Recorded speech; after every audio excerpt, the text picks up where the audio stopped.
Universitas. Esta palabra proviene del latín y define a toda comunidad que se organiza con cualquier objetivo. A partir del siglo XII, en Europa, su significado se aplicó para reconocer a los grupos de maestros y estudiantes que se unían por el derecho de enseñar y estudiar. Con el paso de los años, daría nombre a una de las instituciones más antiguas y complejas de la historia, la universidad.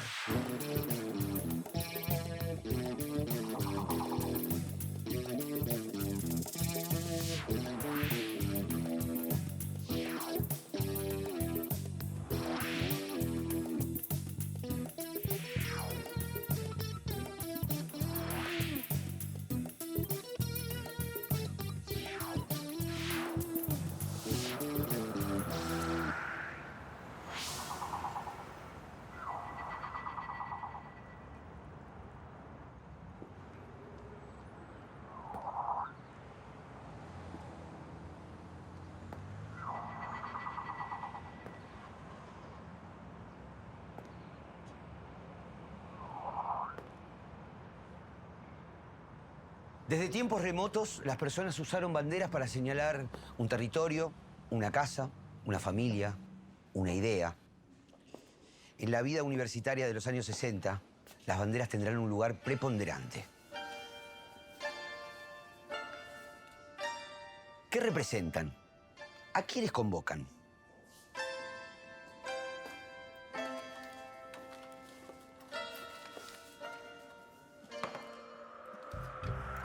En el contexto de la Guerra Fría entre Estados Unidos y la Unión Soviética, los países del llamado Tercer Mundo empezaron a tener mayor protagonismo. La Guerra de Independencia en Argelia, la Guerra de Vietnam, la Revolución Cubana, el Mayo francés, fueron hechos que generaron conciencia sobre la liberación de los pueblos. Al mismo tiempo, las juventudes occidentales vivían una cultura de la rebelión y observaban críticamente el rol de las potencias en el mundo. Surgió la teoría de la dependencia, que sostenía que el desarrollo de los países centrales era posible solo por el subdesarrollo de las naciones menos industrializadas, como dos aspectos de un mismo problema. En Medellín, los obispos latinoamericanos manifestaron su opción por los pobres y se afirmaba también la teología de la liberación. Estas serían grandes influencias para las juventudes del continente.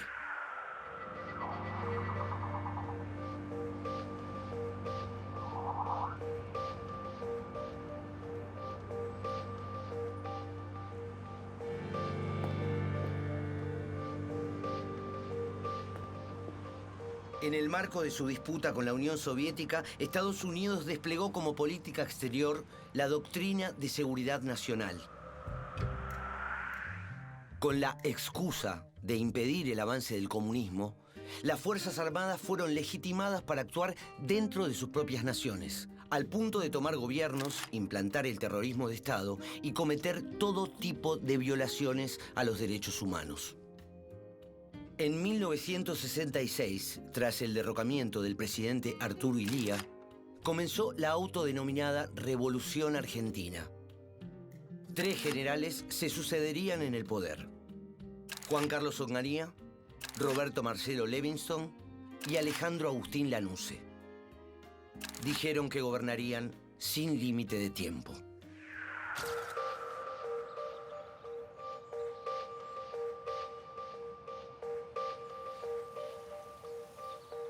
En las universidades, el régimen de Onganía decretó la disolución de los organismos de gobierno y la supresión de la conducción tripartita. Dispuso además que los rectores se convirtieran en interventores y así se sometieran a las autoridades del Ministerio de Educación. Los rectores de las universidades nacionales de Cuyo, del Nordeste y del Sur aceptaron ser interventores. Los de Tucumán, Litoral, La Plata, Buenos Aires y Córdoba, en cambio, lo rechazaron. El rector de la UBA renunció. Profesores y docentes se quedaron ocupando varias facultades en rechazo a la intervención. El 29 de julio de 1966, la Guardia de Infantería de la Policía Federal irrumpió violentamente en los edificios de las facultades de Ciencias Exactas, Arquitectura y Filosofía y Letras de la UBA y detuvo a más de 150 personas. Fue la noche de los bastones largos. Más de 1.300 docentes de distintas facultades renunciaron a sus cargos.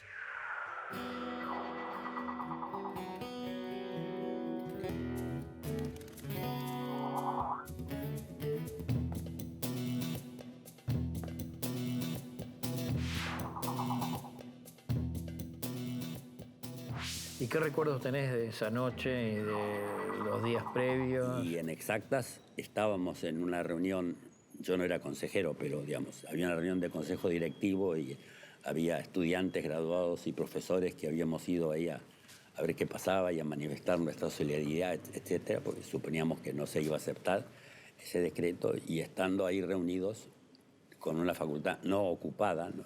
Porque, digamos, en algunos medios se ha dicho las facultades estaban tomadas por los estudiantes. No, nada de eso, digamos. Estábamos en la facultad que todavía el decreto le daba 48 horas a los decanos para decir si iban a aceptar o no. Claro. Y estando ahí, la facultad fue rodeada por la policía, por megáfonos nos anunciaron que teníamos que desalojar. En la Manzana de las Luces. En la Manzana de las Luces. En la calle de Perú. Cerramos las puertas y tiraron gases lacrimógenos y bueno, entonces ahí, cuando el aire se hizo irrespirable, empezamos a salir hacia el patio. Ah, empezamos quiere decir que estabas ahí adentro. Sí, claro, sí. Estábamos en la sala de decanato. Entonces empezamos a salir hacia el patio, subí una escalerita y estaba el patio que tenía la Facultad de Ciencias Exactas, y a medida que íbamos llegando al patio nos hicieron formar contra una pared, cara a la pared, digamos, acá no, ahora nos tirotean, digamos. Bueno, después nos hacen dar vuelta y desfilar hacia afuera, hacia la calle, por Perú 222, y ahí donde pasamos por una doble fila de bastoneros, digamos, de estos muchachos de la Guardia de Infantería que además estaban medio como enfurecidos, ¿no? Como enardecidos, digamos, fue totalmente a los gritos, fuera de sí. Bueno, Quino lo expresó en Mafalda diciendo que con las cachiporras abollaban la cabeza, pero sí, no las ideas. Sí, eran los bastones de abollar ideologías. ¿Sí? Ya después en la calle, bueno, nos llevaron a comisarías y el trato fue un poco distinto. Y una vez que estábamos en comisaría, primero pasaron a recorrer a ver si había alguien que estuviera lastimado, que necesitara atención. Y cuando yo estaba lastimado, cuando fui a salir, pero usted era profesor, entonces tenemos ya orden de que ustedes se vayan, váyase.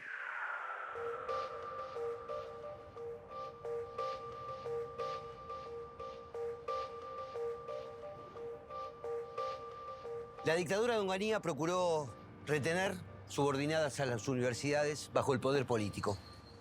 En 1967 promulgó una nueva ley que intentaba dar el gobierno a los profesores y eliminar la participación de estudiantes y graduados.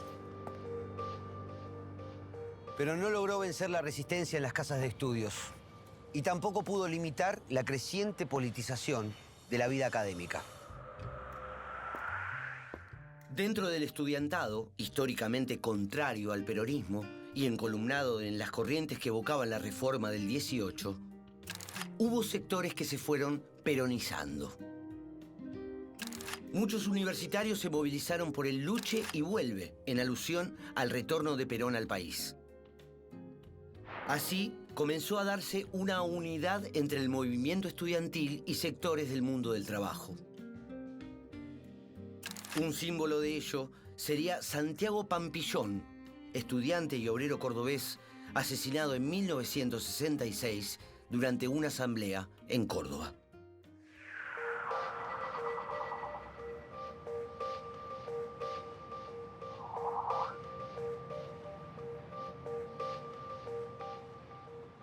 Entre 1960 y 1972, la matrícula universitaria nacional aumentó de 159.000 a 330.000 estudiantes.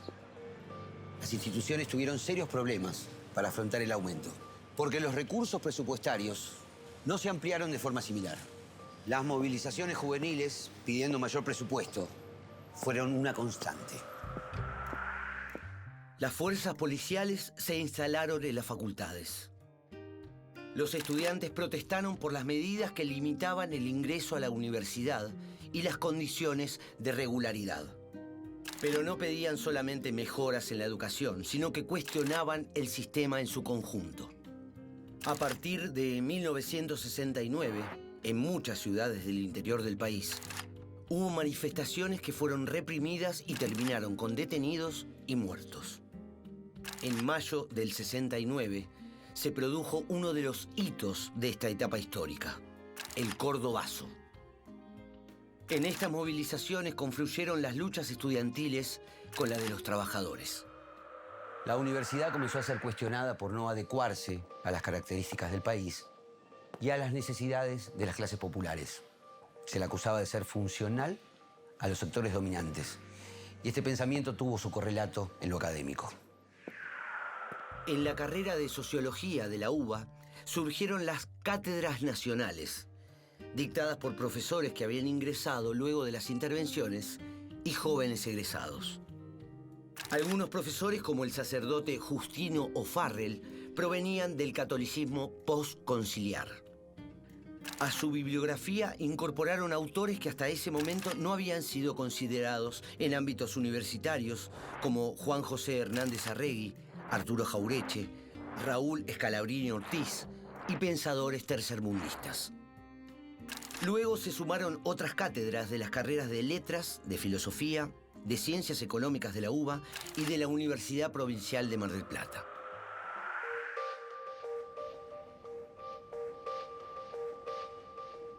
La formación que se daba en las cátedras nacionales marcó a los alumnos.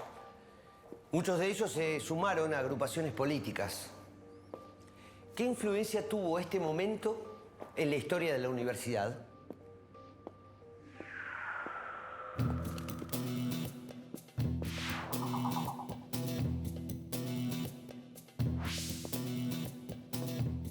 Bueno, yo creo que esta fue una experiencia que después continuó fuera de la universidad, en la búsqueda de una matriz de pensamiento autónoma de América Latina.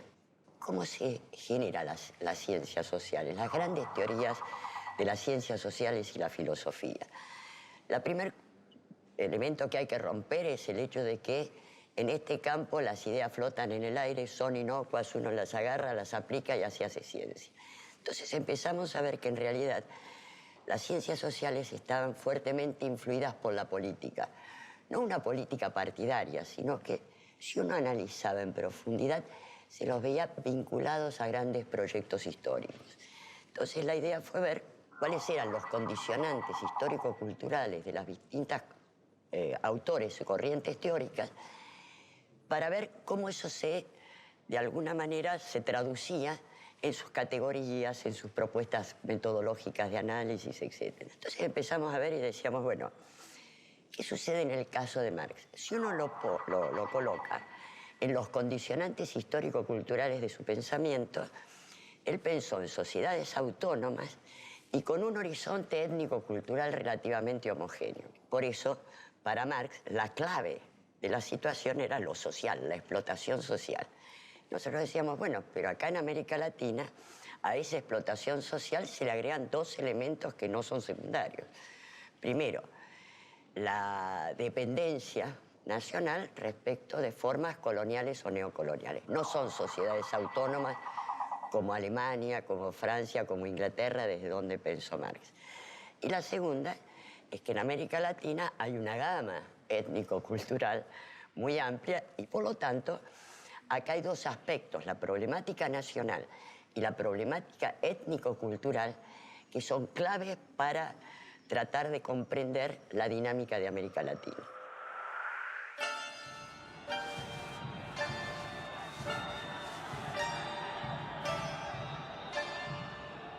Nuevas banderas, nuevas organizaciones que asumen ideas, pensamientos, cada vez más banderas en las calles, en movilizaciones y también en los pasillos de las facultades.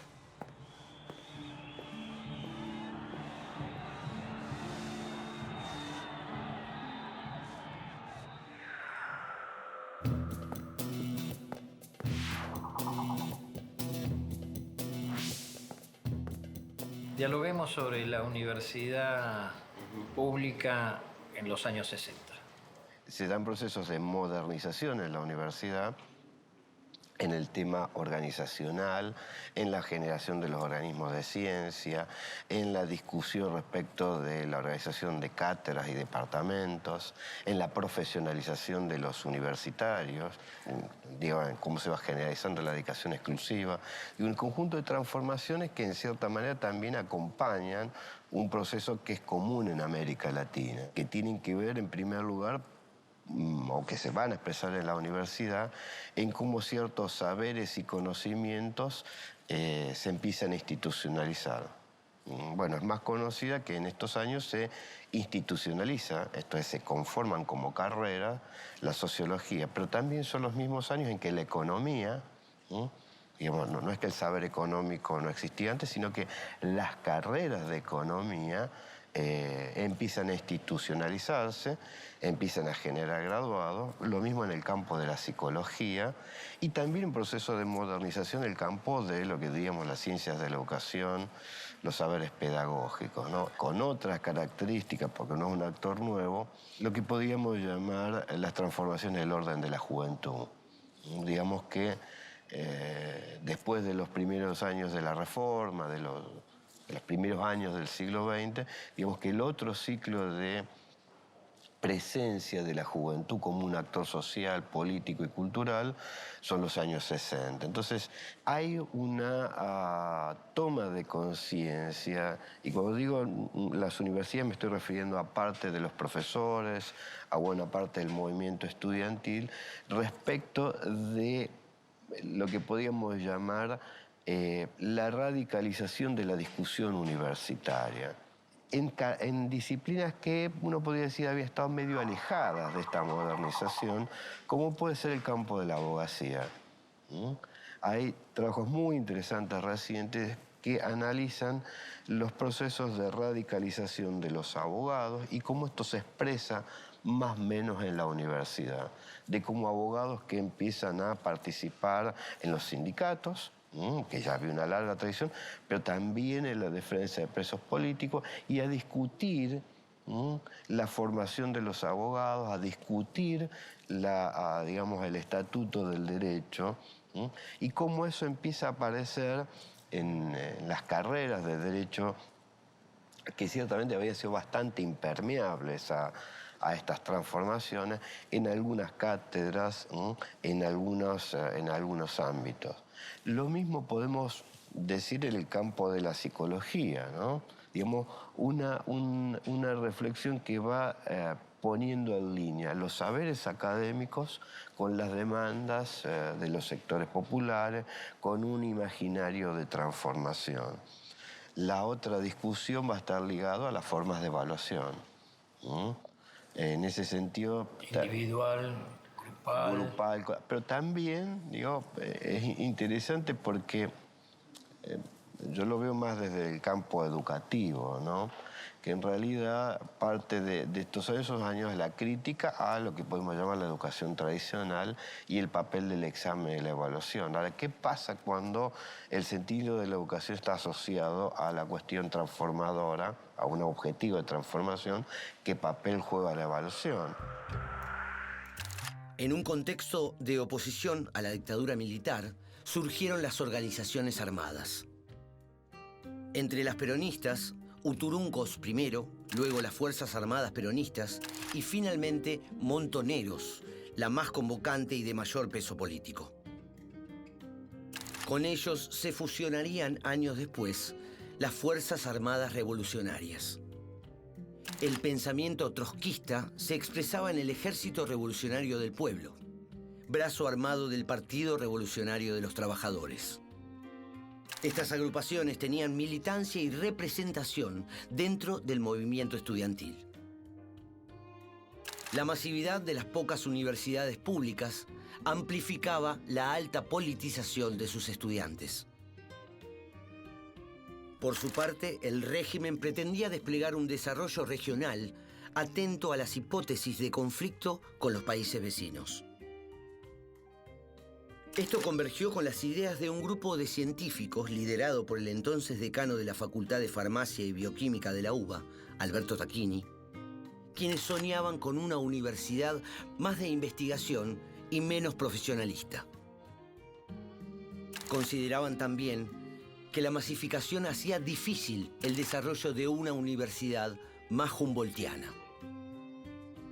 Se planteó entonces un plan de diversificación y descentralización del sistema, que contempló la creación de 12 nuevas universidades estatales.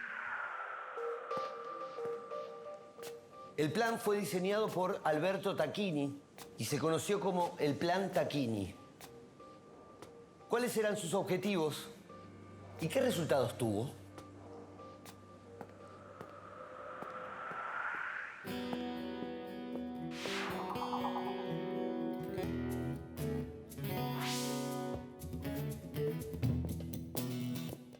Yo vivía en la Universidad de Buenos Aires, que está dividida en toda la ciudad, y me imaginaba el campus conviviendo la interciencia, conviviendo la biblioteca, conviviendo los departamentos y llevando la idea de universidad en la concepción newtoniana de la universidad. Y empiezo a pensar en la división de Buenos Aires con esta idea de 4 unidades de un tamaño adecuado. Empiezo a estudiar la matrícula y encuentro que el 80% de los alumnos son de capital y el 20% de conurbano. Estudio la matrícula y advierto que la Universidad de Córdoba tiene 30% de Córdoba, 30% del resto de la provincia, 30% de otras provincias y 10% de extranjeros. Y que la Universidad de La Plata tiene 30% de La Plata, 30% del sur de Gran Buenos Aires, 30% de las provincias y 10% de extranjeros. Y le agrego a la pata del tamaño y la organia el tema de la migración. Empezamos a promover que se agregue al plan de las nuevas universidades la nacionalización de las provinciales. En 1968 se creó la Universidad Nacional de Rosario. En 1971, la Universidad del Comahue y la de Río Cuarto. En 1972, las de Catamarca, Lomas de Zamora, Luján y Salta. En 1973, la de Entre Ríos. Y ese mismo año, ya durante el gobierno democrático, se fundaron la Universidad de Jujuy, La Pampa, de la Patagonia, Misiones, San Juan, San Luis y Santiago del Estero. En 1974, la Universidad Nacional del Centro, con sede en Tandil, y en 1975, la Universidad Nacional de Mar del Plata. Las banderas y la ideología que cada una postulaba quedaron grabadas en la memoria colectiva.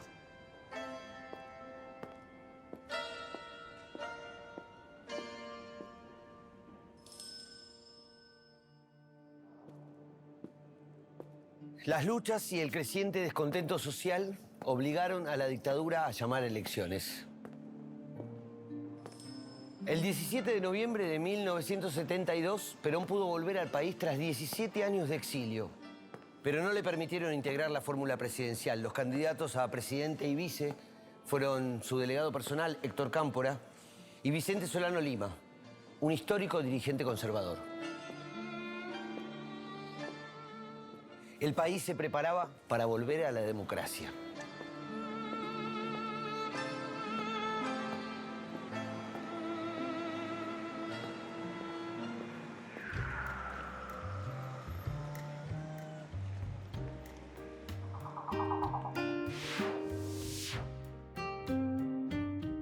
Bueno, 73 al 76 es una época que se inicia con una sonrisa revolucionaria y termina con una tragedia, esa es la verdad. Y eso admite, yo creo, 3 etapas. Una primera de transformaciones en el sentido de los cambios que nosotros pretendíamos para la universidad, haciéndola más popular, más democrática, más al servicio de los problemas nacionales. Una segunda etapa de fricciones con el gobierno nacional, que estaba ralentizando un poquito su dinámica. Y una tercera etapa, que ya después de la intervención, en el caso de la UBA, en el caso de otras universidades no, en donde vuelve a tomar la universidad gente que ni siquiera la había tomado en las peores épocas, ¿no? Que eran más bien, en muchos casos, personeros con el objeto de limpiar la subversión y no tanto con un proyecto académico. Y en esa época, era una época efectivamente, como vos bien decís, de fuertes cambios, de fuerte convulsión, y en el ámbito universitario eso se reflejaba con muchísima energía, con muchísima fuerza. Hicimos Más y Mejores, un programa de investigación, Más y Mejores Alimentos con Justicia Social, por ejemplo. Y se involucraba toda una región y todos los trabajos de investigación en función de una pertinencia, no perder excelencia, sino además de excelencia tener la pertinencia social del desarrollo económico en una región. Entonces hicimos un curso superior de Economía Industrial que duró 8 meses con 8 horas diarias de clase. Eso significó traer a 36 profesores que hubieran estado en ese tema en Argentina, en Chile, en otros países y en el exterior. Eso fue realmente un enorme ejercicio que mostró lo que podía ser la universidad en un sitio. A mí después, en otras cosas, me acusaron de ser encargado de la penetración marxista en Argentina, del Colorado para abajo, textualmente, en la denuncia.